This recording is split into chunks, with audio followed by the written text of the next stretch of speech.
Spicy and tasty chicken fry process ఎక్కువ అనుకుంటే మంచి టేస్ట్ మిస్ అయినట్టే. ఈ చికెన్ ఫ్రై ఎలా చేసుకోవాలో చూసేద్దాం.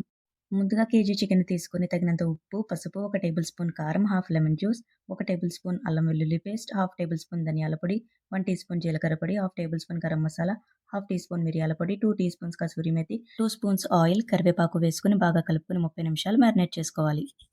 తర్వాత ఒక మిక్సీ జార్‌లో 2 ఇంచుల దాల్చిన చెక్క, 2 లవంగాలు, 4 యాలకులు, 1 స్టోన్ ఫ్లవర్, అనాస పువ్వు, జాపత్రి, బిర్యానీ ఆకు, హాఫ్ టీ స్పూన్ మిరియాలు, 1 teaspoon kasuri methi, half inch సొంటి ముక్క, 1 టీ స్పూన్ గసగసాలు, 1 టేబుల్ స్పూన్ జీడిపప్పు వేసుకొని కోర్స్‌గా గ్రైండ్ చేసుకోవాలి. తర్వాత మిక్సీ జార్‌లో ఒక టమాటో ముక్కలు వేసుకొని మెత్తటి పేస్ట్‌లా గ్రైండ్ చేసుకొని పెట్టుకోవాలి. తర్వాత స్టవ్ వెలిగించి కడాయి పెట్టుకొని 4 టేబుల్ స్పూన్ల ఆయిల్ వేసుకోవాలి. ఆయిల్ హీట్ అయ్యాక 2 ఉల్లిపాయలు, 2 పచ్చిమిర్చి ముక్కలుగా కట్ చేసుకొని వేయించుకోవాలి. అవి వేగాక 1 టీ స్పూన్ అల్లం వెల్లుల్లి పేస్ట్ వేసుకొని పచ్చివాసన పోయేంత వరకు వేయించుకోవాలి. తర్వాత పసుపు, హాఫ్ టీ స్పూన్ కారం, 2 టేబుల్ స్పూన్ల పెరుగు వేసి 2 నిమిషాలు ఫ్రై చేసుకొని తర్వాత టమాటో ప్యూరీ వేసుకొని కలుపుకొని ఆయిల్ పైకి తేలేంత వరకు ఫ్రై చేసుకోవాలి. తర్వాత మ్యారినేట్ చేసి పెట్టుకున్న చికెన్ వేసి బాగా కలుపుకొని మూత పెట్టుకొని 5 నిమిషాలు ఉడికించుకోవాలి. తర్వాత మూత తీసి చికెన్ నుండి వచ్చిన వాటర్ అంతా పోయేంత వరకు కుక్ చేసుకోవాలి.